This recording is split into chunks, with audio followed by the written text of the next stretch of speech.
Shalom, selamat malam buat Indonesia ya. Saya menyapa Anda dari New York.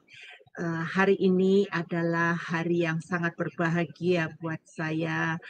Sedikit sentimental ya. Kenapa?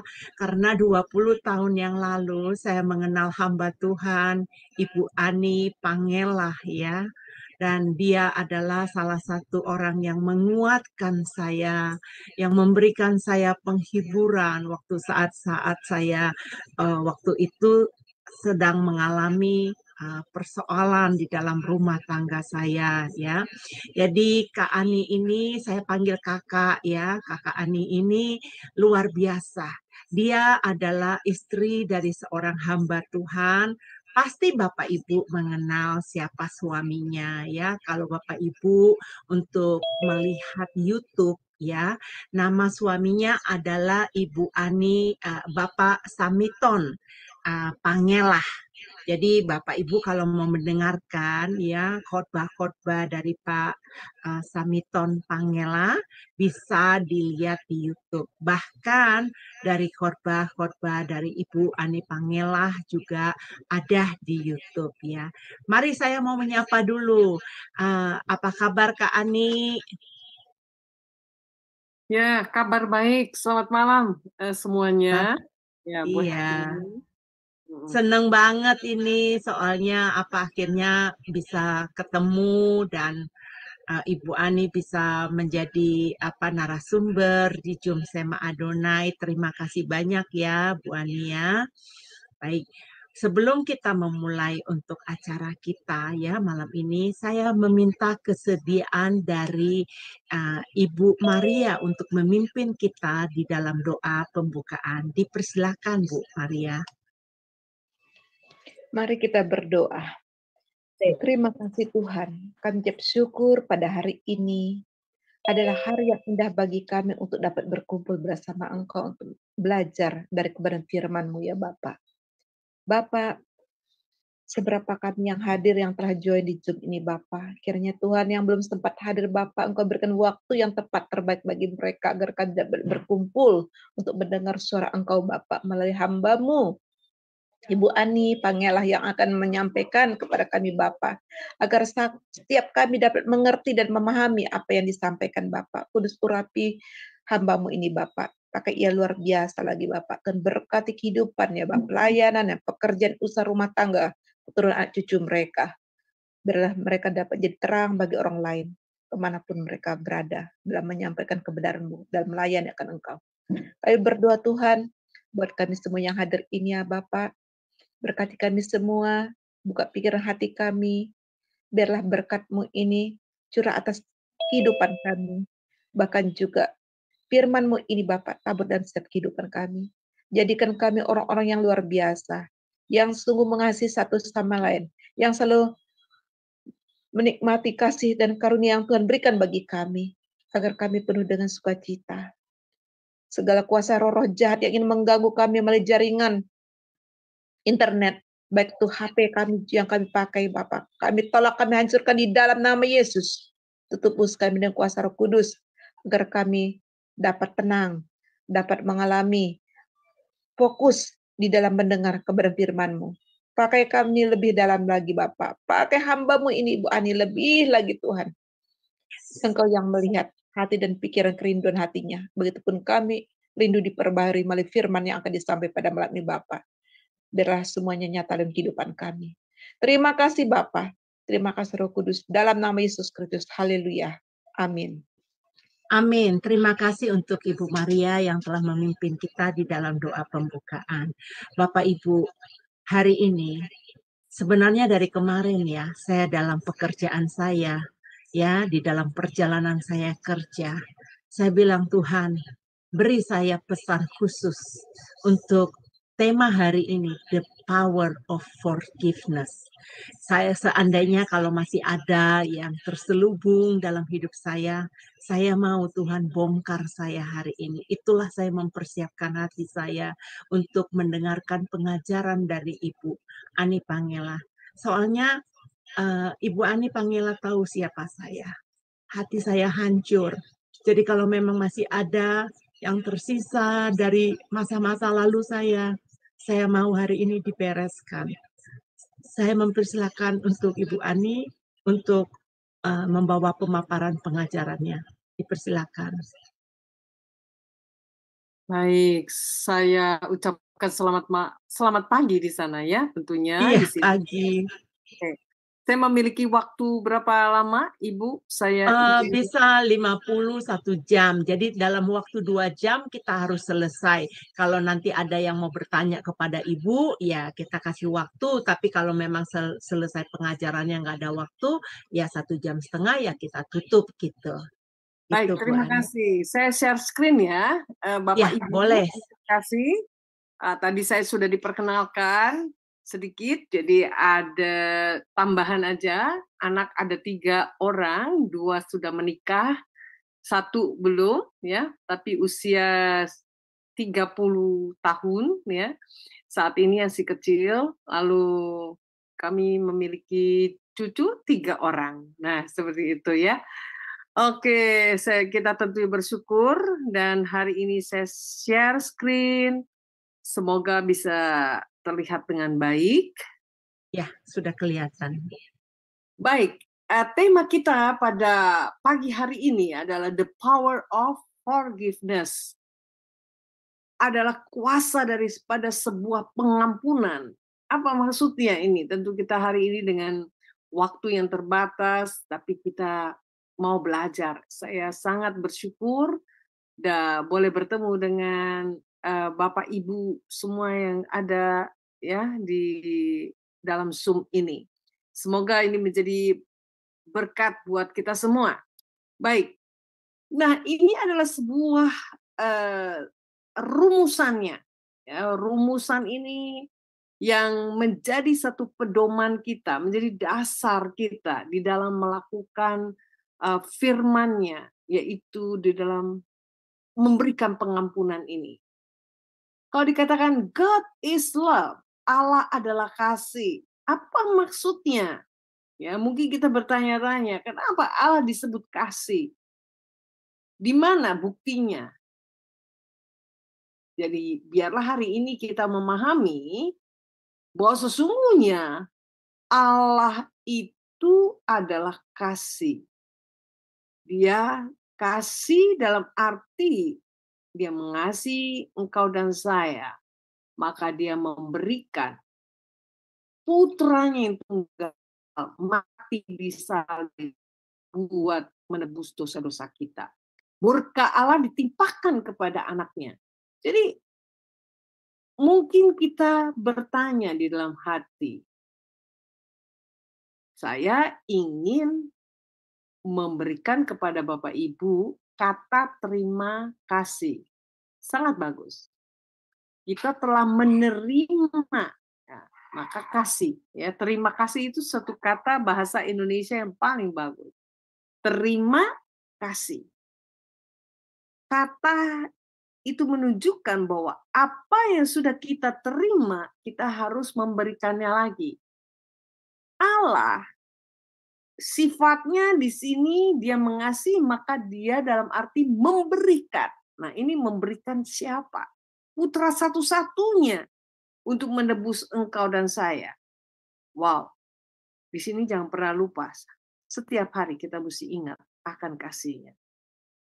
Jadi setiap pagi ketika bangun tidur, kita mengucap syukur untuk kasihnya ini. Bapak, Ibu, Saudari, mungkin menjadi pertanyaan kan begini, love sama forgiveness, mana dulu nih? Seperti telur sama ayam. Mana dulu? Ayam dulu atau telur dulu? Kalau bicara love sama forgiveness, mana dulu ya? Mencintai dulu atau mengampuni dulu ya? Nah, ini menjadi sebuah mungkin orang-orang bilang susah ya namanya mengampuni. Tapi satu sisi kita berkata, Tuhan, aku mengasihi Engkau. Nah, ini kan uniknya di sini. Anehnya tingkah laku perilaku kita sebagai anak-anak Tuhan suka ada yang mengatakan, bagaimana saya bisa mengampuni? Sakit sekali kan? Ibu nggak tahu sih betapa sakitnya kalau dikhianati, ditipu, ya, ditipu mungkin atau ada sesuatu pengkhianatan di dalamnya, membuat orang-orang yang disakiti ya berkata susah ya untuk mengampuni itu. Tapi satu sisi ketika datang kepada Tuhan, kita berkata, aku mengasihimu Tuhan. Bahkan kita nyanyi-nyanyi, kita menyembah Tuhan, mengucap syukur, kita berdoa. Tuhan, aku mengasihimu. Nah, di sini tidak pas ya, tidak match, tidak sinkron. Apa yang kita katakan dengan apa yang kita lakukan.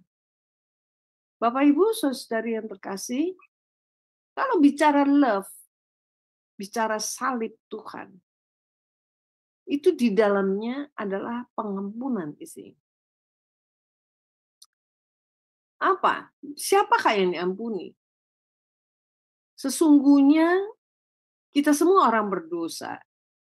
Tapi kenapa mesti ada orang yang mati disalib? Jadi sebenarnya bicara dosa itu bicara hutang. Dosa, hutangnya bayarnya pakai nyawa. Nggak ada lain. Pakai nyawa kita, mesti kita mati karena dosa kita. Tetapi murka Allah ditimpakan kepada Yesus, putranya yang tunggal. Itu menunjukkan kasihnya kepada kita. Mau nggak mau mesti ada yang namanya nyawa yang dikorbankan. Nggak ada lagi. Nggak bisa. Ya, nggak bisa, dosa itu nggak bisa dicuci pakai apapun. Selain mesti dibayar pakai nyawa. Nah, di sini yang kita mesti pahami. Ya, Bapak Ibu, syukuri. Jadi bicara love sama forgiveness ini menjadi sebuah kesatuan. Jadi yang di dalamnya mengampuni, yaitu menunjukkan bukti daripada Allah itu. Mengasihi manusia, ciptaannya. Nah, inilah kita harus memahami, betul-betul menjiwai dan menghidupi, ya, Bapak Ibu Saudari. Forgiveness is love. Jadi nggak bisa bilang aku mengasihi Allah, tapi nggak bisa mengampuni. Lucu ya. Dulu saya hidup seperti itu. Ya, saya bisa nyanyi-nyanyi, aku mengasihi Engkau Yesus dengan segenap hatiku. Weh, hebat. Saya bisa khotbah tentang kasih, tetapi saya nggak bisa mengampuni. Jadi ini sebuah kepalsuan, ya, sebuah penipuan juga, sebuah kebohongan, ya, yang kita telah lakukan, ya. Ketika seseorang yang tidak bisa mengampuni, tapi satu sisi ngomong kasih di mana-mana, bisa nyanyi. Nah ini hidup dengan seperti itu tidak cocok, ya. Apa yang dikatakan dengan perbuatannya itu tidak enak. Kita bukan manusia merdeka kalau hidupnya seperti itu, ya Bapak Ibu. Sebab firman Tuhan berkata adalah di dalamnya ada, kalau kita bilang mengasihi tapi kita membenci, itu sebenarnya sebuah kebohongan. Saya sudah berpuluh tahun dalam arti di sini, ya saya melakukan kebohongan. Dalam arti bohong kepada siapa? Kepada jemaat, kepada orang-orang di sekeliling saya. Ya, saya nggak bisa mengampuni suami saya. Nah, kenapa? Apa yang diperbuat? Ya, banyak wanitanya ya. Wanitanya tidak terhitung ya Bapak Ibu. Saya nggak bisa ngampunin. Tapi satu sisi saya ngomong kasih. Nah, ini yang mesti kita pahami pada malam hari ini. Biarlah kita menjadi manusia yang berintegritas. Berintegritas, integrity ya, man of integrity. Artinya, iya di atas iya, tapi tidak di atas tidak. Dapat dipercaya, diandalkan, tidak kompromi. Oke. Ya. Dan harus kita berkata kalau kita mengasihi ya sesuai gitu tindakannya. Jangan mengasihi tapi kita membenci. Kan ya itu bukan orang yang berintegritas. Dulu saya sebagai manusia yang tidak berintegritas, jelas. Ya, tidak cocok apa yang saya katakan dengan perbuatan saya. Nah, kita hidup di masa setelah zaman Yesus, ya. Yesus sudah mati, dia hidup, dia naik ke surga. Dan kita hidup saat ini harus ada di dalam kasih. Kenapa? Karena kasih itu sendiri sudah diberikan kepada kita. Kita sudah menerimanya. Nah, ini penting.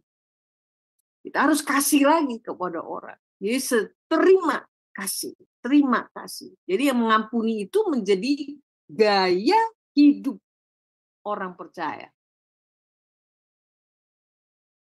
Itu dulu saya belum bisa. Ketika saya ada masa-masa di mana saya belum bisa mengampuni suami saya, belum bisa mengasihi tanpa syarat, ada seorang bapak pendeta nih, dari gereja kecil ya Bapak Ibu. Ini luar biasa. Bapak pendeta itu sederhana, tapi dia tiap malam minggu terima suami saya di rumahnya bertamu. Suami saya masih suka dugem ya waktu itu ya. Lalu kemudian dia nggak pernah tanya, Bapak kapan Bapak bertobat? Nggak pernah ya. Tapi selalu kalau suami saya bilang, minta makan dong, mau makan. Lalu dimasakin sama istrinya, seperti Ibu Heni jago masak ya. Lalu dimasakin dan dia makan ya. Lalu dilayani, didengerin, dia menjadi pendengar yang baik ini Bapak Pendeta. Suami saya ngoceh A sampai Z ya. Dia menjadi pendengar yang baik. Dia nggak pernah tanya, kapan Bapak bertobat? Dia nggak ada penghakiman di dalam satu membangun relasi seperti itu.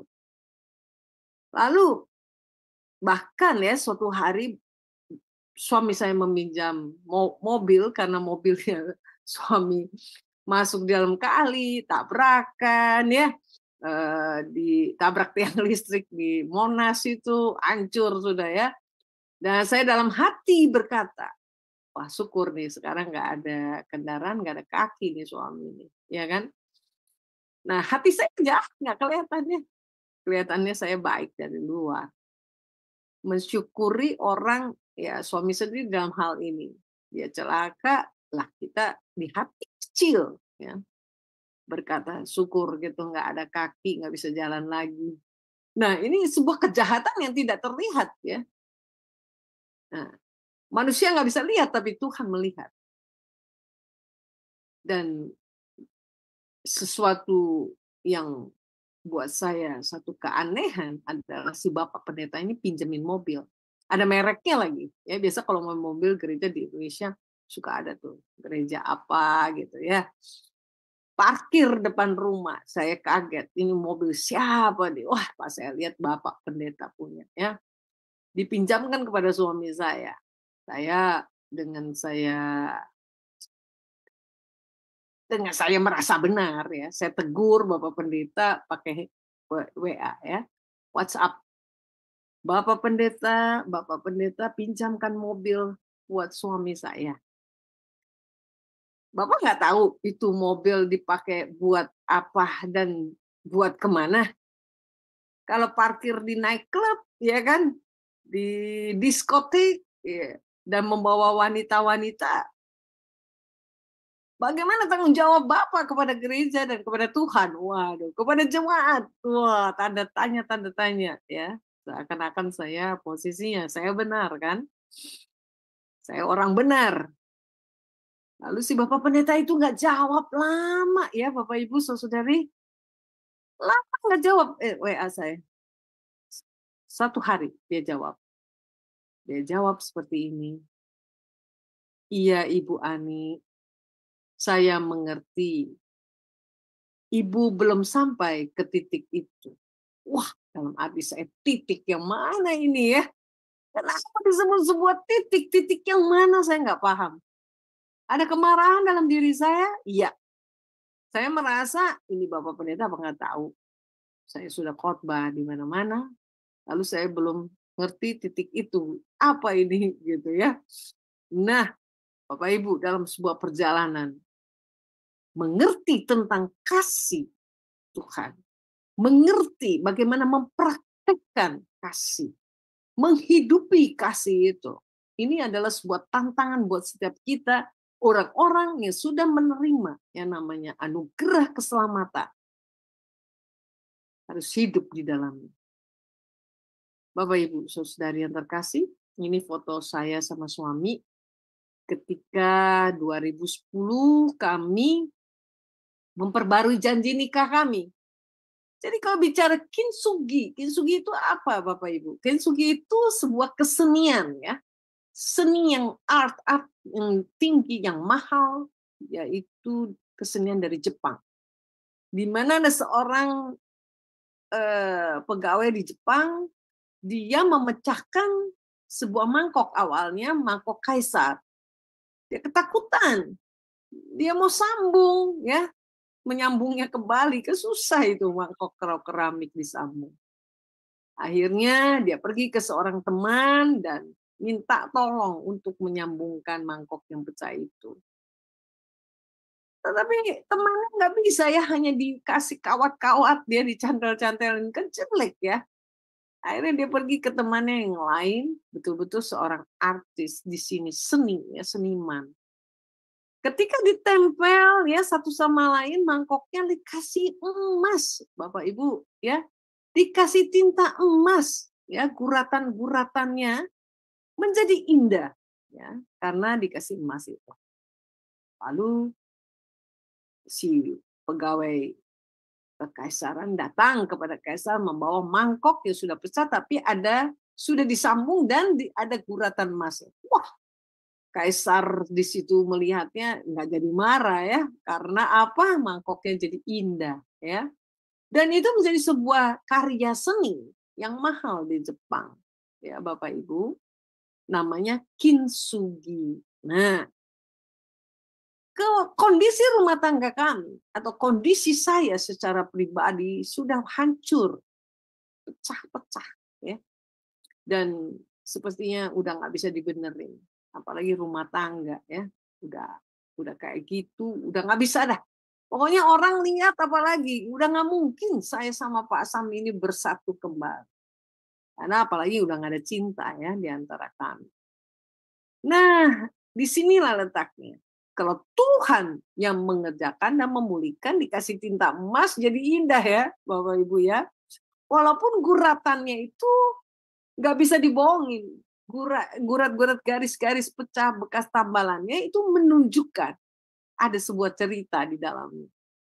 Nah, kita lihat di sini ya. Jadi, oke.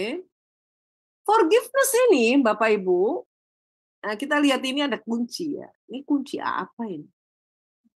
Ini kunci untuk membuka rantai. Jadi gini Bapak Ibu ya, kalau orang, manusia nggak diampuni, itu dia terikat ya, akan seperti rantai. Dia terikat dan dia sebenarnya mau lepas, mau bebas, mau merdeka nggak bisa.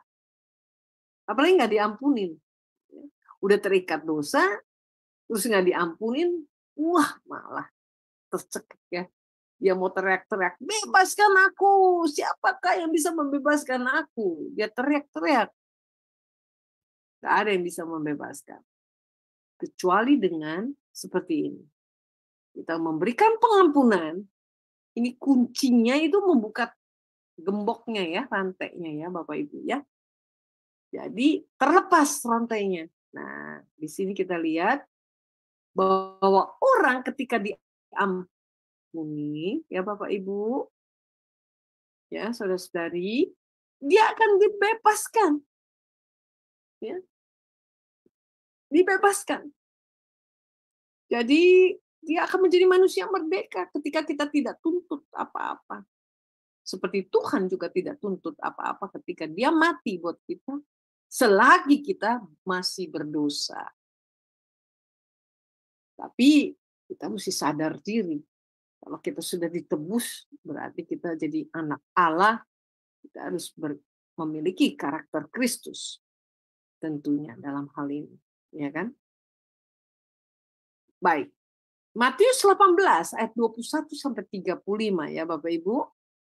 Ini mengatakan apa? Ini perumpamaan tentang seorang yang utangnya ya, dihapuskan atau dilunaskan oleh raja. Waktu itu ada murid Yesus bertanya kepada Yesus, kalau mengampuni itu berapa kali sih Yesus? Nah ini ya, apakah 70 kali 7 sama dengan 490 ya? Bukan, bukan ya.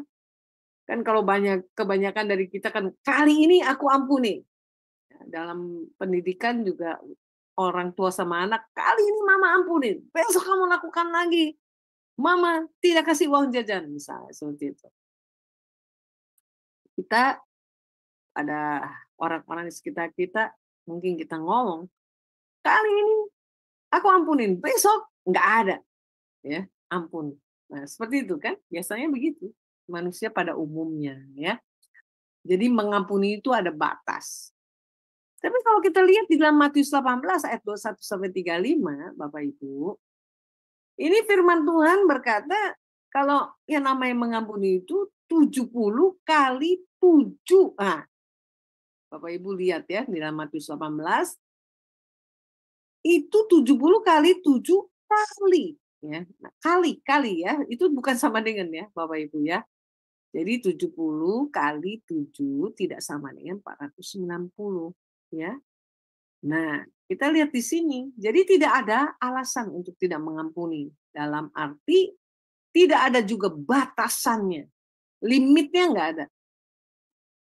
Wah, banyak yang tanya gini kan.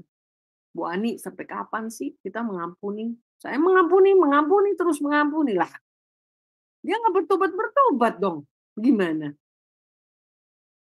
Nah, disinilah letaknya. Kita memberikan pengampunan sekali lagi menjadi gaya hidup kita. Nah, ini. Gaya hidup anak-anak Allah. Karena kenapa? Karena kita sudah menerima yang namanya pengampunan dari Tuhan. Bapak Ibu, ini manusia kalau yang nggak bisa ngampunin ya, dia diampunin dosanya.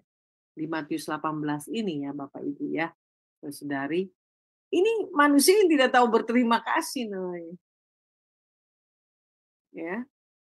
Dia dosanya kan utang kan, kalau bicara dosa itu utang ya Bapak Ibu. Utangnya udah dibayar, lunas coba bayangin sama raja. Dia keluar, dia ketemu temennya yang utang sama dia. Dia cekek loh, bayar. Lu bayar nggak utang lo? Wah, coba. Jadi ini cerminan diri saya ya Bapak Ibu. Saya ini hidupnya dulu kayak gini. Tuhan mengampuni dosa saya, semua dosa saya. Tapi ketika suami saya nih bersalah, saya nggak mau ampuni. Saya tuntut habis itu, ya. Seperti itu keadaan. Nah, ini namanya manusia yang tidak tahu berterima kasih. Tidak tahu diri, ya. Bapak Ibu ya. Itu namanya manusia yang tidak tahu diri. Itu saya, diri saya. Dosanya udah diampunin, tapi kok orang lain kita nggak ampunin. Kan aneh gitu. Itulah saya ya, Bapak Ibu ya. Nah, ini saya tidak tahu berterima kasih. Kalau bahasa Chinese ya, kalau ada yang ngerti bahasa Chinese itu bocengli. Nah, itu ya. Kalau bahasa Jawa adalah istilahnya gitu ya. Bahasa Batak juga adalah ya, istilah-istilah gitu ya. Tidak tahu berterima kasih, tidak tahu diri. Nah, itu tuh ya. Nah, jadi kalau bicara hutang, ya Bapak Ibu, utang kita kan banyak banget. Nggak bisa, kita nggak mampu bayar. Kita nggak bisa sogok juga malaikat Tuhan untuk terimalah uang ini, aku punya uang ini, bukalah pintu surga buat aku. Nggak bisa ya. Jadi manusia tidak mampu membayar hutang dosanya. Selain memang menerima yang namanya anugerah ya daripada Tuhan sendiri. Nah, kalau bicara tentang doa Bapa kami ya Bapak Ibu ya, mungkin Bapak Ibu kan udah hafal ya doa Bapa kami di dalam Matius pasal 6 ayat 12 ya. Salah satunya ada kalimat begini nih ya. Dan ampunilah kami akan kesalahan kami seperti kami juga mengampuni orang yang bersalah kepada kami. Nah, ini perhatikan baik-baik. Ada kata seperti, ya Bapak Ibu ya. Kenapa kita minta ampun atas dosa kita? Kenapa kita mesti ngomong seperti, ini Yesus yang ngajar ya, doa Bapa kami kepada murid-muridnya. Jadi ketika kita minta ampun, kita mesti sudah mengampuni orang yang bersalah kepada kita. Jadi istilahnya, kita orang yang tahu diri nih ketika kita datang. Ya, jangan sampai kita orang yang nggak tahu diri, minta ampun terus, tapi kalau orang lain salah sama kamu nggak ampunin. Nah ini loh. Ya. Kita mesti mengampuni, hidup kita ngampun terus. Wow. Jadi kata seperti di sini. Ini ada satu kandungan bahwa mengandung makna bahwa engkau dan saya sebagai orang yang sudah ditebus dengan darah Yesus sebagai anaknya mesti paham banget, paham betul yang namanya pengampunan. Karena itu kasih, ya, menghidupi kasih. Jadi Bapak Ibu, kita lihat di sini. Nah, ayat 14 sambung ya. Karena jikalau kamu mengampuni kesalahan orang, Bapamu yang di sorga akan mengampuni kamu juga. Tetapi jikalau kamu tidak mengampuni orang, Bapamu juga tidak akan mengampuni kesalahanmu. Nah, jadi jangan istilahnya kita maunya diampunin. Tapi ketika orang lain minta ampun atau salah, tiada maaf bagimu. Nggak bisa. Ini menjadi sebuah gaya hidup. Gaya hidup orang percaya adalah memberikan pengampun. Ya. Saya sendiri praktekkan kepada cucu juga. Karena apa? Setiap orang bisa salah masalahnya. Jadi ketika dia kan senang masak gitu ya Bapak Ibu di dapur cucu. Waktu itu dia kejadian sekarang sudah 9 tahun cucu yang kedua. Dia mau jadi chef. Jadi suka masak. Umur 5-6 tahun lah dia bikin sesuatu itu masak, dia tumpahkan garam 1 toples ya di dapur. Ketika itu saya bertepatan saya masuk. Dia sudah ketakutan, tapi kan saya nggak boleh marah, teriak-teriak. Dia bilang nggak apa-apa. Setiap orang bisa salah katanya. Di situ dia tersentuh hatinya. Lalu saya, mari sama grandma kita beresin. Ya, caranya saya kasih tahu ya, bagaimana untuk pegang toples ya, supaya enggak jatuh dan berantakan seperti ini. Lalu kita bereskan sama-sama garam. Nah, setelah selesai, dia bilang sama mamanya, dia cerita, "Mama, tadi aku tumpahkan garam di dapur." Loh, lalu gimana dengan Gema? Gema bilang setiap orang bisa salah. Ya, jadi masuk dalam diri bahwa ada maaf selalu, ada pengampunan selalu buat orang-orang di rumah kita, buat orang-orang yang hidup bersama dengan kita. Karena setiap orang bisa salah, ya Bapak Ibu.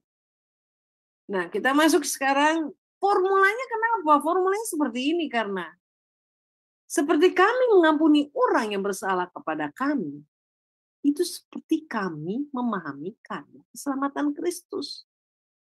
Jadi, kalau kita sebagai anak-anak Tuhan, anak-anak Allah, kalau kita nggak memahami karya keselamatan Kristus, tentu tidak bisa menghidupi yang namanya kasih, memberikan pengampunan itu. Ya, kita mengevaluasi diri masing-masing aja. Ya, kalau dulu ya saya termasuk orang yang tidak bisa menghidupi kasih itu. Ya, tidak bisa melakukannya. Tidak memahami betul-betul karya keselamatan itu. Tapi kalau nonton film Passion, ya nangis lah, ya. Ya senangis, melihat Yesus disalib, tetapi tidak menghidupi. Nah, ini beda ya Bapak Ibu ya. Kalau menghidupi, memahami, mengerti karya keselamatan Kristus, itu beda. Beda. Memperlakukan orang lain juga beda. Sikap kita kepada orang-orang di sekitar kita juga beda.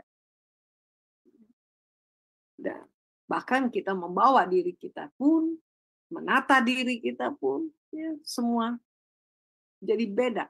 Ya.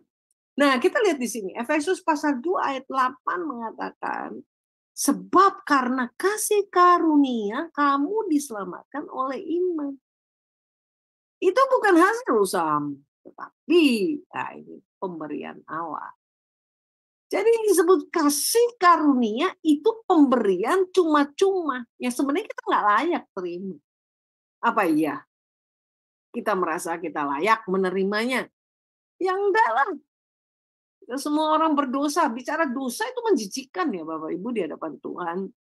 Menjadi sebuah kebauan lah. Baunya tidak mengenakan. Kayak seperti bau mayat gitu. Bapak Ibu. Kalau bicara dosa. Jadi makanya kenapa kita tidak layak untuk ada di dalam kekudusan Allah. Nggak bisa kita hampiri karena dosa kita itu. Menjijikkan buat Tuhan. Tapi Tuhan juga sedih karena manusia terpisah dari Dia. Makanya disebut kasih pemberian Allah itu cuma-cuma untuk kita. Wah, mesti disyukurinya tuh hampir mesti tiap hari, setiap detik, setiap nafas kita. Syukuri tentang hal itu.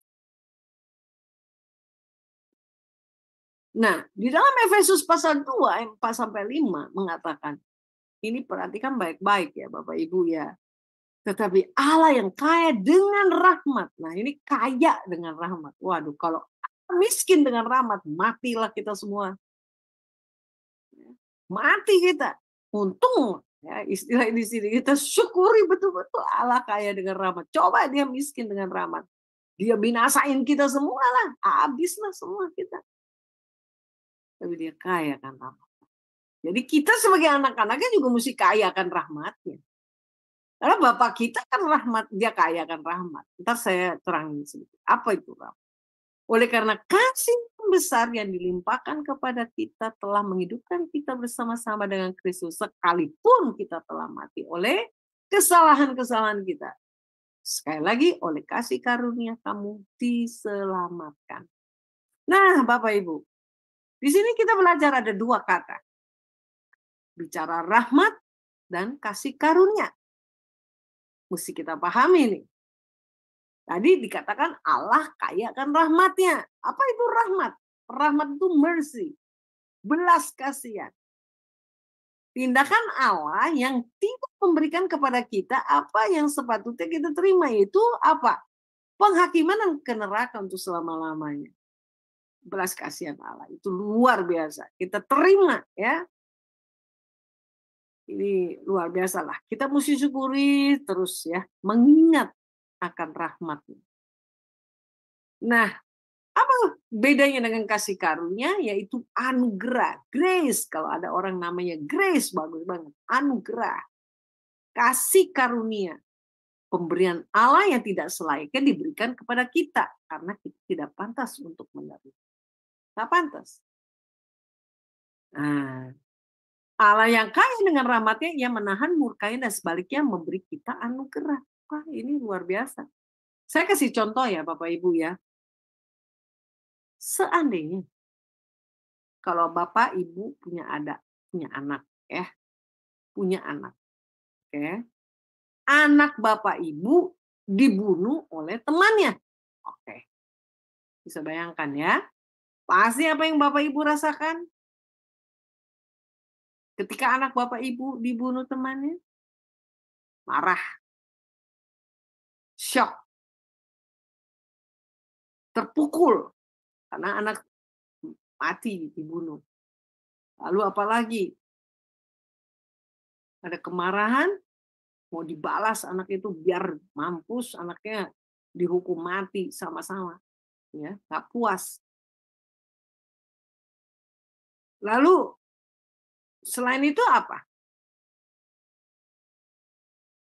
Kalau anak kita dibunuh sama temannya, kita mau supaya pembunuh anak kita dihukum seberat-beratnya kalau perlu mati, kan gitu.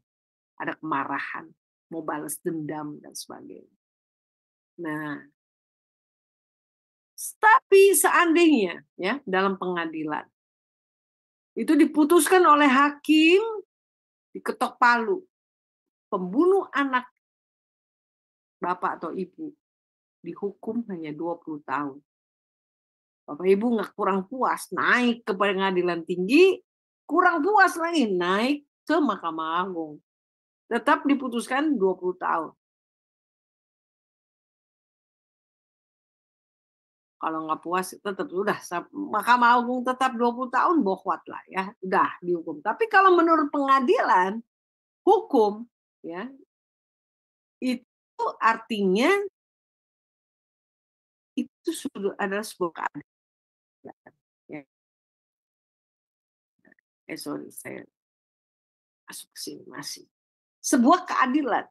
Tapi seandainya bapak atau ibu punya belas kasihan sama anak itu, bapak ibu bilang begini, "Nak,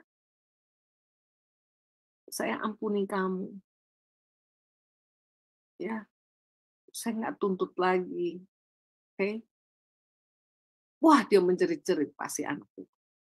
Oh, Om, gitu. Nangis dia, ya. "Terima kasih, Om," karena diampunin. Lalu, jangan panggil Om. Mulai hari ini, saya angkat kamu jadi anak saya. Itu namanya anak itu menerima anugerah. Padahal nggak layak. Bapak atau ibu mengatakan, mulai hari ini panggil aja papa, atau mama. Nah gitu kan. Jangan panggil lagi om atau tante. Barang-barang anak saya kamu boleh pakai. Mobil, rumah, fasilitas, komputer, semua silakan pakai. Baju anak saya silakan pakai. Wah, si pembunuh itu telah menerima yang namanya anugerah. Menerima rahmat dan menerima anugerah. Nggak layak, tapi dia menerima. Itu namanya anugerah. Jadi dengan contoh ini Bapak Ibu bisa bayangkan, anak itu menangis terseduh-seduh pasti, dan mencium kaki Bapak atau Ibu. Lalu kemudian dia mendapatkan anugerah, yaitu diangkat anak oleh Bapak. Waduh, menerima warisan yang sama lagi. Waduh, tambah lagi ya. Jadi sebenarnya nggak layak, tapi dia menerima semuanya. Nah itulah seperti itu yang kita terima, Bapak Ibu. Sebenarnya kita nggak layak, ya. Jadi bisa paham ya. Makanya syukuri. Baik. Nah ini kita lihat di sini. Di dalam God is love atau Allah adalah kasih, 1 Yohanes 4 ayat 7 sampai 21 ya. Nah, ini gambaran bagaimana dosa membuat manusia terpisah dengan Allah. Nah, disinilah letaknya. Siapa yang kehilangan? Tuhan apa manusia? Manusia kehilangan Tuhan atau Tuhan yang kehilangan manusia? Seringkali kalau kita masih ngomong, "Tuhan, mengapa kau tinggalkan aku?" Keliru kita. Sebenarnya sesungguhnya Tuhanlah yang kehilangan kita, ya Bapak Ibu. Karena manusia ciptaannya berdosa, sedih hati Allah. Karena manusia menjijikan, akhirnya terpisah dari Tuhan. Nah, disinilah hikmat Allah, dikatakan hikmat Allah yang mana? Ini, salib Kristus, ini bicara hikmat Allah, yang iblis nggak ngerti. Ya, yang membuat manusia terkoneksi kembali dengan Allah. Oke? Salib Kristus membuat manusia bisa terkoneksi kembali dengan Allah yang tadinya terpisah. Manusia bisa ngobrol lagi, bisa berhubungan kembali, ya, bisa memuji, bisa dengar suara Tuhan karena salib. Dan dulunya manusia sudah terpisah dan tidak mendengar Tuhan berfirman. Mengerikan ya kalau hidupnya seperti itu. Tapi oleh salib manusia memperoleh kehidupan yang sesungguhnya, kembali menjadi hidup kekal. Sebagai manusia kekal. Kalau dalam Roma 5 ayat 8 mengatakan, Allah menunjukkan kasih-Nya kepada kita oleh karena Kristus telah mati untuk kita ketika kita masih berdosa ya. Kelihatannya kasih tidak fair ya. Oh masih berdosa, Tuhan udah mati buat kita. Seringkali dalam hidup kita, sepertinya banyak yang merasakan, kok tidak fair. Saya sudah melakukan hal yang baik, kok dibalasnya seperti itu. Ingatlah ya Bapak Ibu, bahwa Tuhan telah mati buat kita, bukan selagi kita sudah baik, selagi kita sudah benar, selagi kita dalam arti layak gitu, tak layak ya, masih berdosa, kok Tuhan udah mati buat kita. Disitulah contoh bagaimana kita lihat bahwa Allah adalah kasih, awalnya dia tidak lagi ada syarat apa-apa. Nah, jadi saya memahami akan hal ini, saya ngomong balas ke Bapak Pendeta itu baru saya minta maaf ya ketika saya sadar. Bapak Pendeta, saya sekarang paham apa arti titik itu. Nah, itu ya, yaitu mengasihi tanpa syarat apa-apa. Ya Bapak Ibu ya, mengasihi unconditional love maksudnya. Mengasihi tanpa syarat. Nah, saya rasa selesai. Mungkin kita tanya jawab ya. Saya serahkan kepada Ibu Heni. Iya, makasih banget Ibu. Pengajaran yang sangat luar biasa ya. Pasti Bapak Ibu diberkati dengan pengajaran yang betul-betul sangat jelas ya. Cara Ibu mengajarnya bagus banget Bu, Ibu Ani Pangela. Saya percaya Bapak Ibu pasti dapat berkat. Nah, sebelum kita masuk di ruang diskusi, persiapkan saat ini ya untuk bertanya, mau berbicara, mumpung ada waktu. Biasanya Ibu Ani ini full pelayanan di mana-mana. Ayo, mari siapa yang mau berdiskusi? Adakah yang punya pengalaman seperti Ibu Ani Pangela ya? Kalau Ibu Ani Pangela bisa, pasti kita juga bisa karena kita sama dengan Ibu Ani ya. Cuman mau apa enggak ya? Kita mau untuk mau mengampuni apa yang diajarkan tadi itu memang enggak gampang. Jujur, saya juga mengalami dalam hal ini ya. Saya enggak malu untuk menceritakannya ya. Saya sudah mengampuni suami ya, tapi untuk kembali lagi untuk hidup bersama dia saya masih menolak. Berarti ada yang nggak beres ya, Kak Ani ya, Bu Ani ya, berarti belum beres. Nah itu saya sadar. Nah ini menjadi pergumulan saya yang harus saya gumuli dalam kehidupan saya. Kalau Bu Ani sudah betul-betul menerima 100%. Nah itu Bu Ani, bagi wanita-wanita yang sudah disakiti ya, banyak sekali yang punya pengalaman ini, mereka banyak berkata bahwa mereka sudah mengampuni tapi untuk hidup balik kembali tidak mungkin karena masalahnya sang suami masih comfortable dengan wanita yang sana, wanita tobat itu. Jadi belum mau meninggalkan. Jadi bagaimana itu Bu Ani? Dalam perkara ini. Ya, jadi saya langsung jawab ya Bu Heni. Ya, ya. Kalau masalah seperti ini, yang penting gini loh, kalau pasangan kita itu dia memang sudah sama wanita lain, kalau khusus maaf ya, ini yang pria ya, kita sebenarnya nggak ada urusan. Yang penting kita menata diri kita ya sama Tuhan, ya. Jadi betul kalau udah kita putuskan, udah ngampunin, kita bless, berkatin, sudah keputusan untuk dia datang sama Tuhan bertobat itu keputusan pribadi. Jadi kita nggak bisa paksa. ya. Nggak bisa paksa seseorang mau hidupnya, itu pilihannya dia, ya nggak apa-apa. Dan buat ibu-ibu atau ya siapapun lah ya yang dikhianati, perlu kita ketahui bahwa kita jangan nangisin orang yang mengkhianati kita. Kenapa? Karena dia belum mati buat kita. Yesus ya sebagai orang, sebagai individu pribadi yang sudah mati, memberikan hidupnya buat kita. Nah, ini jangan kita lupa. Ya, masa kita sampai nangis, sedih, mau bunuh diri dan sebagainya karena ini ya, karena pasangan berkhianat dan sebagainya. Nggak usah lah.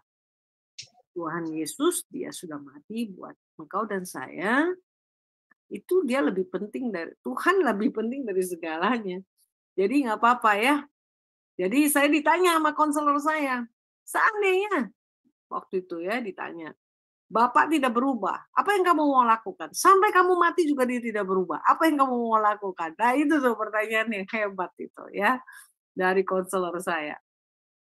Nah disitulah saya harus mengambil keputusan loh. Kalau dia nggak bertobat sampai saya mati, masa saya hidupnya sia-sia? Kan nggak mau. Saya tahu bahwa Tuhan sudah menebus saya, ya saya harus hidupnya untuk Tuhan. Jadi saya bukan apa ya, hidupnya akhirnya cuma menangisi saja diri sendiri, kan enggak. Tapi bagaimana saya mempersembahkan hidup saya untuk Tuhan. Nah itu. Ya, seperti itu ya Bu Heni. Ya, baik. Baik Bu, moga-moga teman-teman yang sudah punya yang punya masalah yang sama bisa mendengarkan apa tadi pemaparannya ya. Jadi kita nggak boleh menangisin kepada pasangan kita yang belum mati di dalam dosa-dosanya, tetapi Tuhan Yesus yang telah mati buat kita. Nah itu yang harus kita lihat ya. Tapi ya kalau boleh jangan menyimpan kepahitan ya. Kita harus lepaskan gitu. Baik Bu, sekarang sudah ada Pak Titus Sanusa yang akan berdiskusi. Silakan Pak. Ya, salam Bu Gembala Ani, Tuhan Yesus memberkati. Ya, Bu, saya juga sempat menjadi konselor ya di dalam ini permasalahan di gereja jemaat. Dan juga saya ikut camp pria sejati. Laki-laki itu ada sejarah di dalam pria sejati itu dikatakan loh pantang untuk minta maaf ya, Bu ya. Apalagi keegoan laki-laki tersinggung agak susah. Ada 2 pertanyaan, Bu. Minta mungkin masukan bagaimana cara menghandle-nya. Ada yang begini, Bu. Saya mengampuni, tapi saya tidak mau melihat dia lagi. Satu. Itu sering, Bu, yang saya lakukan. Apalagi kalau dia dengan emosi. Yang kedua, saya mengampuni, tapi saya tidak bisa melupakan. Itu hal yang sering saya jumpai. Jadi apalagi kalau orang itu dengan cara begitu dengan pakai emosi kan saya juga tidak bisa pakai emosi dengan harus tenang dulu. Ya, karena orang emosi dijawab dengan ini apapun tidak akan pernah masuk, Bu. Jadi mendingan calling down dulu sampai melihat peluang berikutnya gitu loh. Ini yang saya temukan, Bu. Boleh saya bisa ngampuni, itu kayaknya terpaksa gitu ya. Tapi saya tidak mau melihat dia lagi. Atau masih dia ada, saya keluar dari gereja itu. Atau ada lagi saya mengampuni, tapi saya tidak bisa melupakan. Itu sering terjadi seperti itu. Makasih, Bu. Ya, Ya, saya langsung jawab dipersilakan. Bu Iya, Heni. silakan.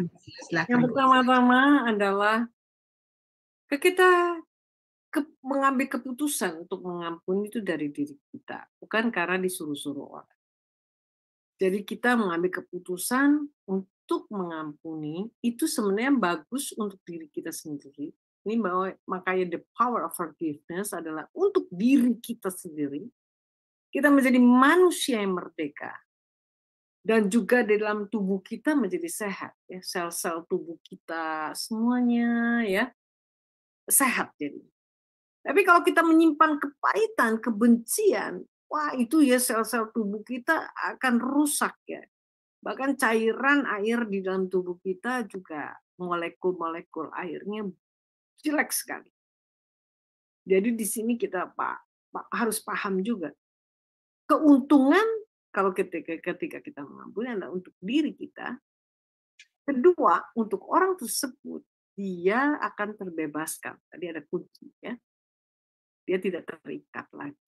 Nah, sekarang bagaimana dengan orang yang bilang nggak mau lihat dia. Jadi kalau kita harus mencontoh kepada siapa? Kepada Yesus sendiri. Dia itu tadinya jijik sama kita. Tapi ketika kita datang dan mengakui dosa kita, dia memberikan pengampunan buat kita. Dia memeluk kita. Dia tidak jijik. Bahkan kita pernah baca tentang perumpamaan anak sulung dan anak bungsu. Anak bungsunya minta warisan sama orang tuanya. Lalu apa yang terjadi? Anak bungsu itu kurang ajar sebenarnya. Orang tuanya, bapaknya masih hidup, dia udah minta warisan. Dia pergi foya-foya, hidup, ya, habiskan uangnya, lalu udah miskin dia balik. Dia pikir di rumah bapaknya banyak pegawai, dia bisa minta makan dan sebagainya, dia bisa kerja. Nah, dia pulang. Itu bapaknya dari jauh udah lihat anaknya bungsu pulang dalam keadaan bau karena anak bungsu itu tinggal di babi-babi. Ya, makan makanan babi. Coba bayangkan. Baunya minta ampun itu. Tiada tara baunya. Tapi si bapak karena kasihnya, dikatakan dalam perumpamaan itu, ya, dia lari mendapatkan anak bungsunya pulang. Dicium. Nah, menjadi pertanyaan, kapankah anak bungsu bertobat? Apakah ketika dia di kandang babi, dia nangis, dia ingat bapaknya, dia mau pulang, apakah itu pertobatannya? Atau ketika dia dipeluk bapak? Kita lihat di sini, saat di kandang babi, dia belum bertobat. Ya Bapak Ibu ya. Dia masih berpikir, kalau gue pulang, kan gitu. Kali aja gue bisa kerja sama bapak gue, dapat gaji, ya kan, makan dan sebagainya. Pikirannya seperti itu. Bukan dengan pertobatan yang sejati, belum. Dia mau pulang, tapi cuman pertobatan yang semu. Lalu ketika dia dipeluk sama bapaknya, diterima apa adanya, nah ini ya letaknya. Di situ dia merasakan kasih bapak, dia bertobat. Karena bapaknya benar-benar mengampuni. Jadi bapaknya nggak ungkit, mana lu duit yang gua kasih? Kenapa lu habis-habisin? Lu foya-foya? Enggak. Tapi yang mengerikan juga ada satu, yaitu kakak sulungnya. Kakak sulungnya, dia padahal bersama dengan bapak, tinggal bersama bapak, tapi ketika lihat adiknya dipestain, dikasih baju bagus, cincin, dan sebagainya, dia marah-marah. Bapaknya bilang begini, anakku, engkau selalu bersama aku. Apa yang aku punya adalah engkau punya. Dia nggak sadar. Anak sulung padahal ada bersama dengan bapak, tinggal, tapi dia nggak sadar.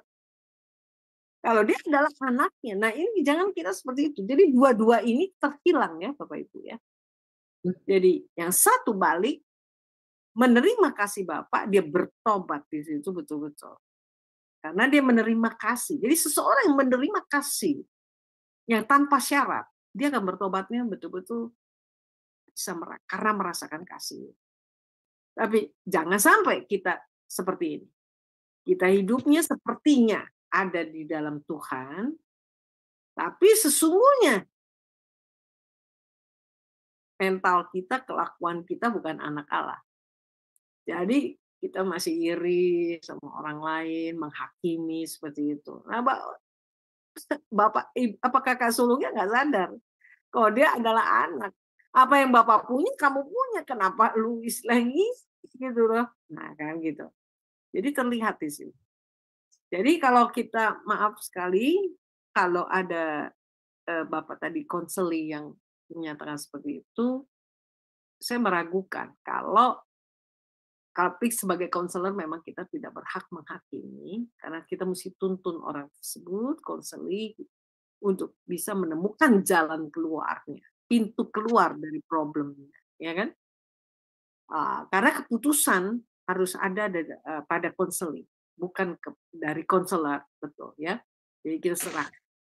Tetapi kita giring dia dari segi betul-betul sebuah keputusan diambil dengan penuh kesadaran. Jadi beda ya kalau dengan cara yang tadi. Masih ada bilang, gua nggak mau lihat, tapi gua ampunin. Nggak ada embel-embel tuh. Ya. Kalau ngampunin, that is ampunin. Ketemu lagi, ya kita masih bisa. Ya. Bisa tetap biasa. Nah, jadi ada alat ukurnya. Ya. Ukur diri kita. Kita betul-betul sudah mengampuni, itu bisa diukur. Ketika kita bertemu dengan orangnya, masih ada rasa nggak? Nih, rasa kemarahannya gimana? Jantungnya berdegup keras, ya kan? Atau kita rasa darah kita naik turun, atau masih gemeteran, keringet dingin. Tapi kalau masih ada semua tanda-tanda itu, jangan-jangan belum betul-betul bulat, belum firm kita, belum betul-betul keputusan yang bulat untuk mengampuninya. Tetapi kalau sudah betul-betul mengampuni, ya rasa itu nggak ada lagi tuh. Mau rasa jantung berdegup kerasnya, darah satu-satu nggak ada lagi ya. Jadi kita tetap tenang. Aku udah sembuh. Ternyata aku betul-betul aku udah ngampuni. Nah, ini diukur dengan diri kita yang ada tanda-tanda di tubuh kita. Nah, sekarang bagaimana untuk melupakannya? Karena di dalam memori kita, di otak ini ada memori, nggak perlu ditengking-tengking ya Bapak Ibu ya. Kita harus melakukan yang namanya metanoia, pembaharuan pikiran. Jadi pembaharuan pikiran itu bisa didapat dari mana? Harus apa yang kita pikirkan, apa yang kita renungkan, ini penting. Bukan kita renungkan perbuatan-perbuatan dia yang dulu, atau juga hal-hal yang sebagai bukti kita liatin. Kalau dulu saya suka kumpulin bon-bon ya, yang dia pergi ke motel, ke hotel, kemana, ke klub. Saya kumpulin gitu ya, saya ambil dari tong sampah. Kan bodohnya saya harus membersihkan jiwa saya. Jiwa saya harus bersih dengan cara saya harus memperbarui pikiran saya dengan firman Tuhan. Saya makan firman Tuhan dan renungkan firman Tuhan banyak-banyak. Karena saya tahu dosisnya harus banyak, karena saya tahu kotor jiwa saya. Saya harus bersihin. Supaya dengan ada makan firman, terjalin sebuah jalan yang baru di otak saya, di pikiran saya. Dan terjalin, dan itu membentuk simpul-simpul yang membuat jalan baru, keluarnya baru, perkataan kita, actionnya, perilaku kita juga jadi baru. Karena ada jalan yang baru, yang sudah dibangun. Makanya firman berkata, tahukah kamu bahwa aku telah membuat jalan-jalan baru dalam hidupmu. Jadi jalan-jalan baru bukan kayak jalanan aspal ya, tadinya jalannya rusak seperti itu, yang real yang kita jalani, bukan. Tapi bicara jalan baru itu di otak, di pikiran kita ya Bapak Ibu ya. Jadi penting sekali untuk kita makan firman, merenungkannya, dan firman itu menjadi diri kita. Baru dikatakan di situ kita menjadi man of God atau manusianya Allah. Kalau nggak bisa, ya. Kita ingat lagi, nah itu kan, ingat lagi. Nah, ketika kita switch ya, udah dari jalan yang lama ke jalan yang baru, itu kecerdasan emosi kita. Nah, di situ kita mengalami perubahan. Firman Tuhan berkata bahwa firman itu pedang. Nah, dikatakan bermata dua, berkuasa, ya, ada powernya. Nah, di mana firman membersihkan kita, menyucikan kita. Seperti itu. Ya Pak ya. Mungkin bisa kejawab udah ya? Iya, Pak Titus, silakan. Mungkin kesaksian sedikit nggak Pak ya Bunda ya? Memang waktu konselor itu juga saya butuh waktu panjang Bu. tenaga, waktu, dan sebagainya. Tetapi saya bersyukur sekali dia aktif di dalam gereja. Saya boleh kesaksian ibu ini waktu suaminya tidak berhasil, satu istri. Tetapi diberkati, dia kawin lagi, kawin lagi, kawin lagi. Dan dia istri yang pertama orang Kristen ini ditendang. Ya, dan kita bimbing dan sebagainya, puji nama Tuhan. Nah, suatu ketika ini memang maaf ya kalau ceritanya singkat ya, karena prosesnya lama sebenarnya. Suatu ketika suaminya bangkrut, Bu. Waktu bangkrut, istri yang kedua, ketiga, keempat meninggalkan dia. Dia dalam keadaan sakit. Justru dia balik lagi ke istri yang pertama. Dan istri yang pertama menerima. Kemudian dia bersaksi. Kenapa menerima? Karena saya pandang Kristus. Aduh Tuhan, aku merinding berarti. Memang betul ya bahwa orang yang dibimbing konselor itu harus memang dibina dengan firman Tuhan. Karena apa? Tanpa bantuan Roh Kudus dan firman Tuhan, saya pikir saya juga gak akan bisa kembali ke betul kata Bunda ya, bahwa itu kembali kepada konselingnya itu loh. Jadi pada saat lagi emosi saya diam dulu. Tapi dia bersyukur ikut kebaktian. Ada banyak Bu seperti ini sebenarnya. Tetapi pada saat lagi hancur, dia dengan sakit, lagi sakit Bu, dirawat, dia nolongin. Terus saya tanya, ya saya pribadi, kenapa balik lagi? Mau menerima? Karena dia diciptakan untuk aku. Dan aku tidak akan pernah meninggalkan dia. Aduh, merinding saya. Itu jadi kesaksian dan menguatkan saya, Bu. Puji nama Tuhan, Tuhan Yesus berkati. Ya, baik. Terima kasih Pak Titus telah men-share satu cerita yang kisah nyata ya. Memang banyak sekali anak-anak Tuhan mengalami begitu banyak polemik di dalam kehidupan ya. Saya percaya kalau orang-orang yang di dalam Tuhan pasti akan berkemenangan. Seperti yang diajarkan Ibu Ani tadi, Tuhan itu adalah kasih. Jadi kalau kita mau seperti Tuhan, kita harus tinggal di dalam Tuhan. Jadi akhirnya nanti kita bisa seperti Tuhan. Tentunya tidak seperti yang ditumpangkan tangan tadi kata Bu Ani ya. Jangan ditumpang tangan tapi harus ada transformasi ya.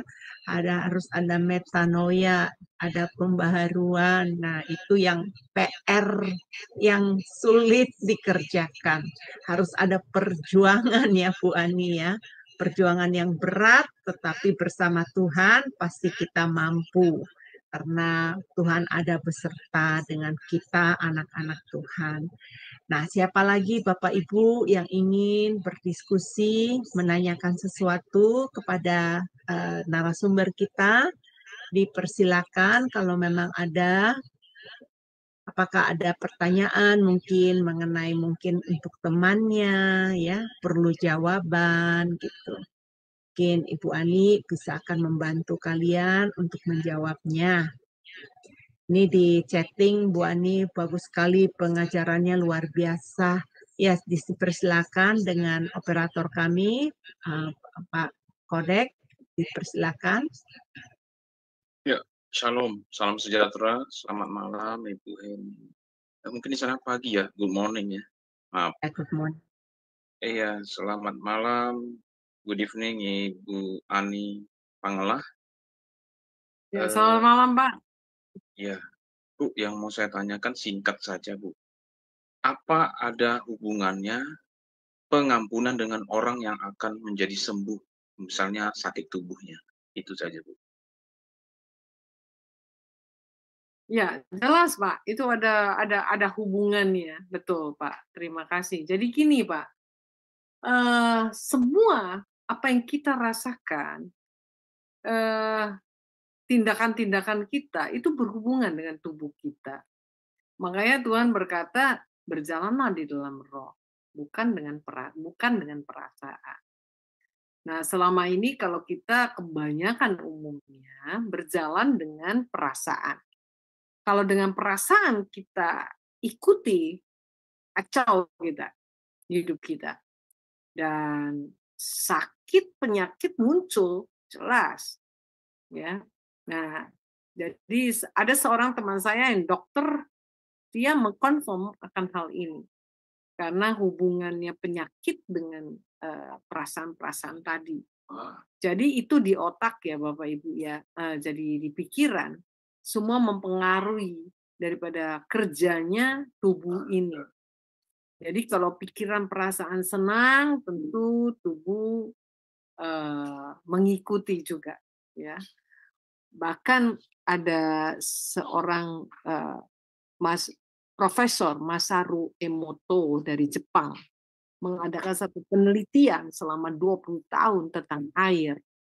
Jadi air kalau di lingkungan orang-orang yang hidupnya saling mencintai, lalu kata-katanya baik, I love you, terus say thank you and sorry, maka air itu akan molekulnya seperti kristal, ya Bapak Ibu ya. Bahkan dia mendapatkan penghargaan dari pemerintah Jepang. Jadi kalau air di lingkungan orang-orang yang hidupnya membenci, ya, lalu memberikan kata-kata yang tidak baik, ya, ngata-ngatain yang kasar dan seperti itu, maka air itu molekulnya sangat-sangat jelek, ya. Dan kita lihat di sini adalah hubungannya dengan diri kita. 85% lebih kurang tubuh kita terdiri dari cairan. Jadi cairan, jadi kita, apa yang kita pikirkan, apa yang kita katakan berpengaruh kepada cairan di dalam tubuh kita. Sebab itu penting, untuk apa yang kita pikirkan, pikirkanlah yang indah, yang benar, yang baik, yang sedap didengar, bla bla bla. Ya, firman Tuhan sudah katakan itu. Karena sehubungan dengan kesehatan kita. Oke, saya rasa cukup jawaban. Ya. Ya, ada lagi untuk Pak Kodek untuk mau bertanya, Bang? Sudah cukup jelas? Oke, luar biasa. Baik, untuk Ibu Francisca ya, silakan Ibu Francisca. Bisa di-unmute? Ya, silakan. Selamat malam semuanya, selamat malam Ibu Ani. Selamat malam, Bu. Oh, di Lampung ya, Ibu? Ini. Iya, selamat malam. Sebenarnya ya, dipersilakan. Saya sudah pernah mendengar kesaksian Bu Ani sama Pak Samilton ya. Tapi udah ya. lalu. Waktu itu Bu Ani pernah ke Lampung ya? Pernah ke Lampung, betul. Di tempatnya Pak Wil, siapa ya? Tempatnya siapa ya? Nah, Pak Yunias. Ya, Pak Yunias. Oke, iya betul. Jadi gini Bu, yang saya tanyakan sih sebenarnya simpel. Bagaimana kalau yang terjadi ini posisinya suami istri ini sama-sama pernikahan yang kedua. Dan memang tidak di dalam Tuhan gitu, belum di dalam Tuhan dan belum dekat sama Tuhan. Sementara suami sampai hari ini belum bertobat dan istri sudah bertobat. Tapi untuk mengampuni itu masih sulit. Sulit sekali. Jadi doanya itu harus bagaimana, Bu? Apakah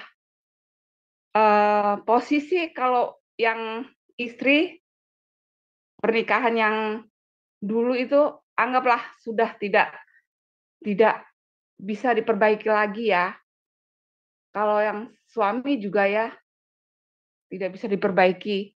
Jadi kadang-kadang bingung untuk menentukan sikap bagaimana bisa mengampuni karena kita selalu teringat akan masa lalu.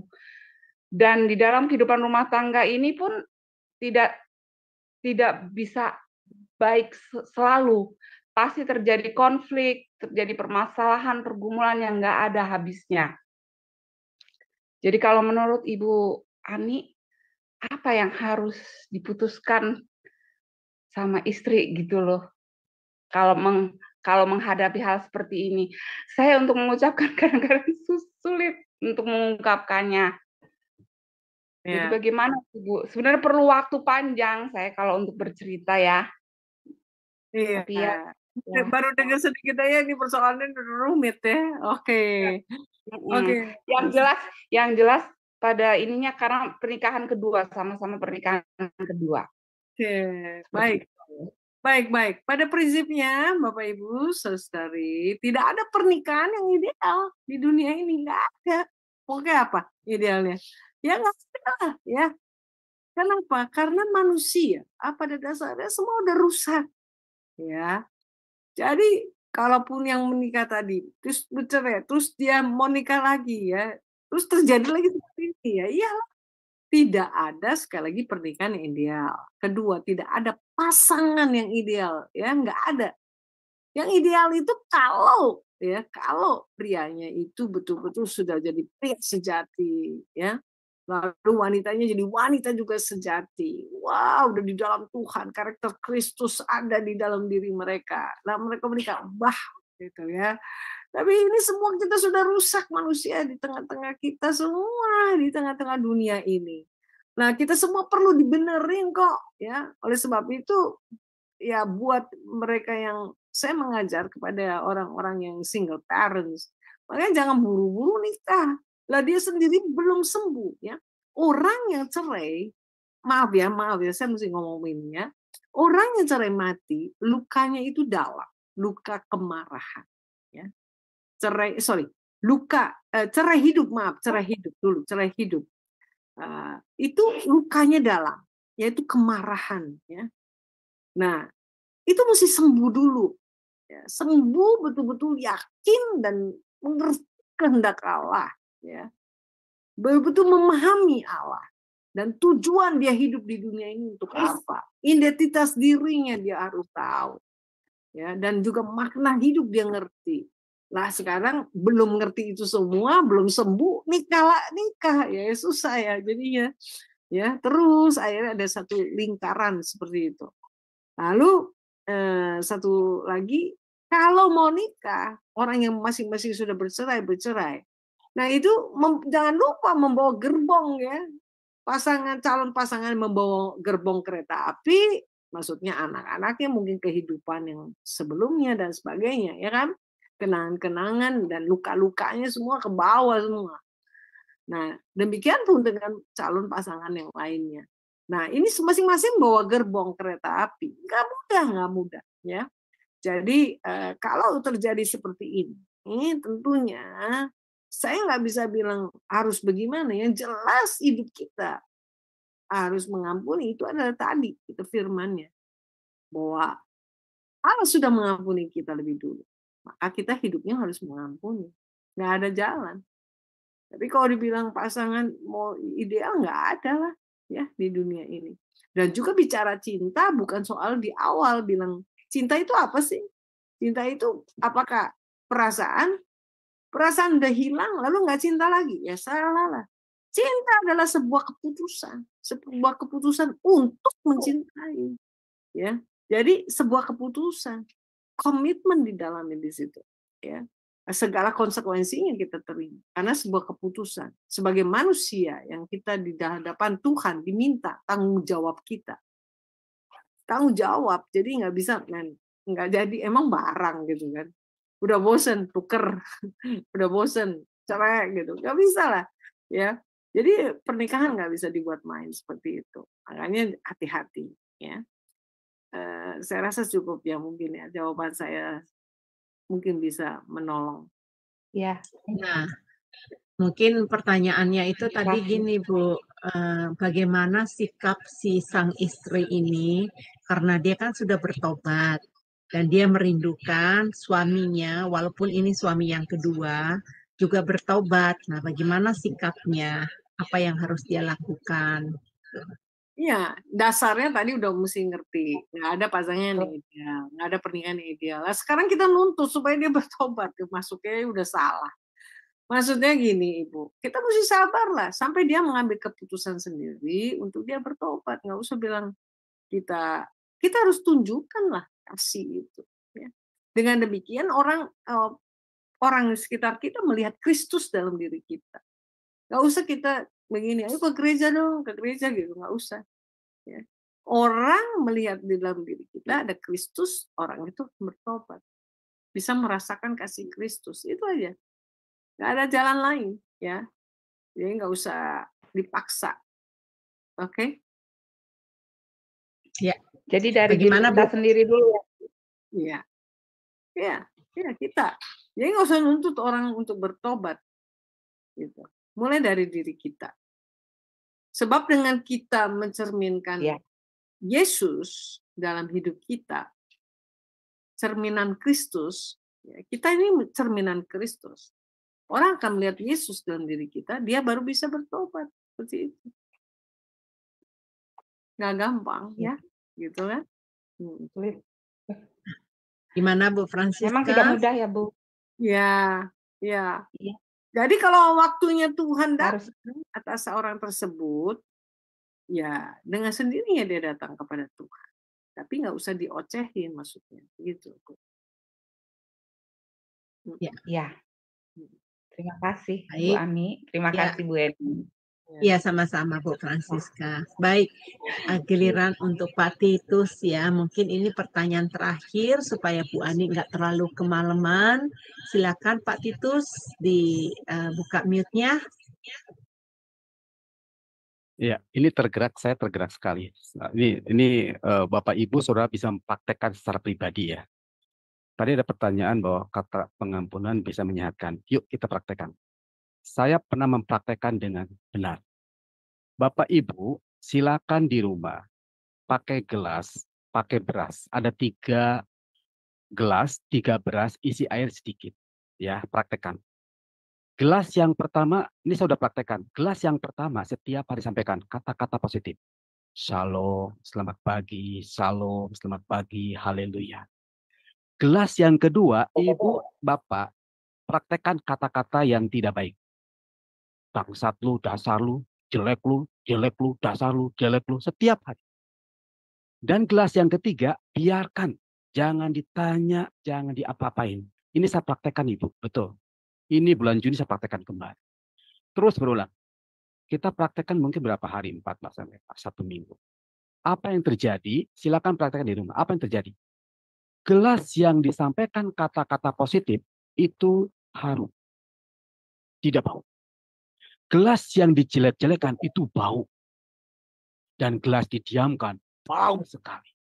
Betul Bapak Ibu, betul. Ini dari ilmu, makanya saya praktekkan betul atau tidak. Takutnya ini bohong-bohongan gitu ya. Benar ya. Betul. Jadi kata-kata positif yang kita keluarkan di dalam diri kita itu akan membangun energi positif di dalam diri kita. Dan betul kata Ibu Anu, menyehatkan. Molekul-molekul air. Saya jadi ingat, oh iya ya. Betul. Tapi kalau tadi mungkin ada kepahitan, sakit hati, kata-kata itu keluar jelek, hati-hati akan dapat sakit di dalam tubuh kita.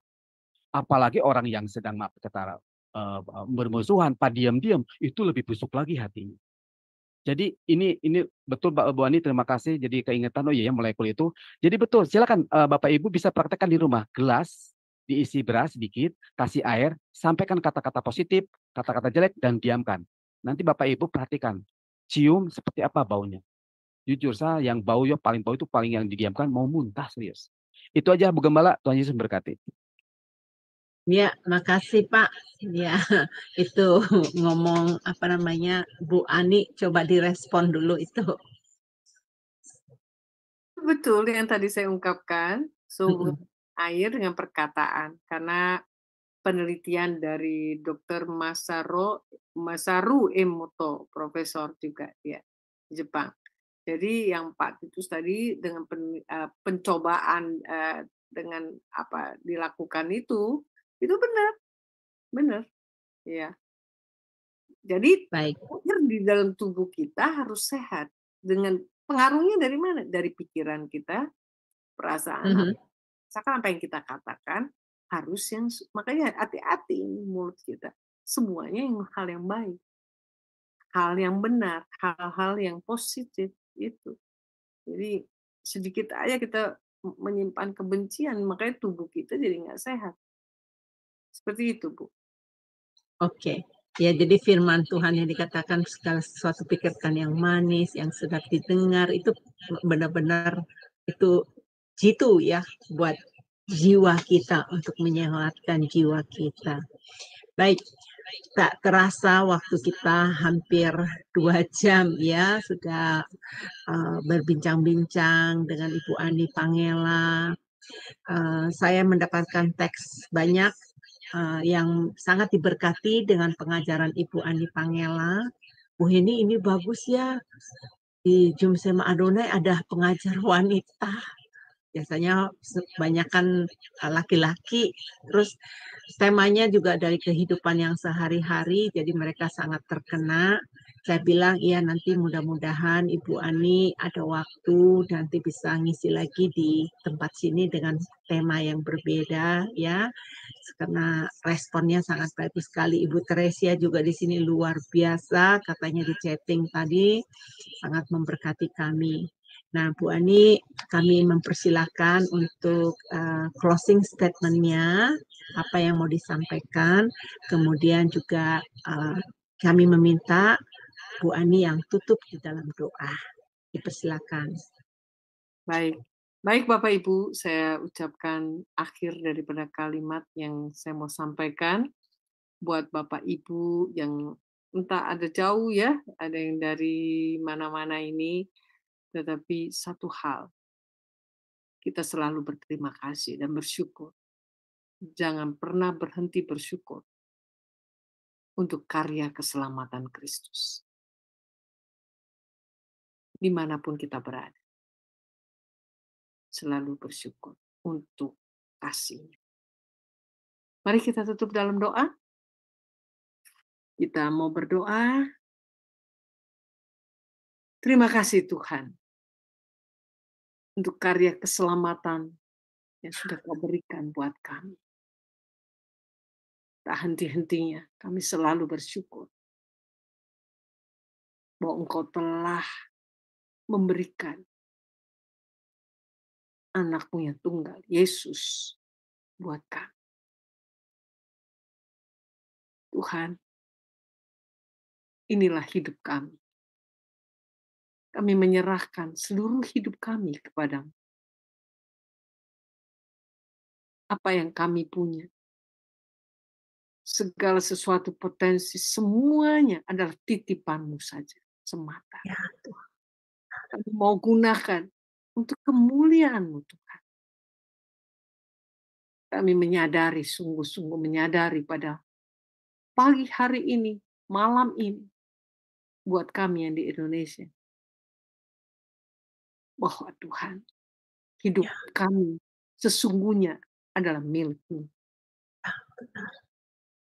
Dan hidup kami sesungguhnya kami adalah orang-orang-Mu yang berasal dari Engkau.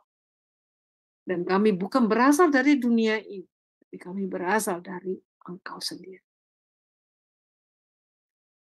Dan hari ini kami menyadari bahwa kami di dunia bertemu dengan orang-orang di sekeliling kami dan orang-orang di tempat kerja kami, semuanya untuk kami menjadi berkat buat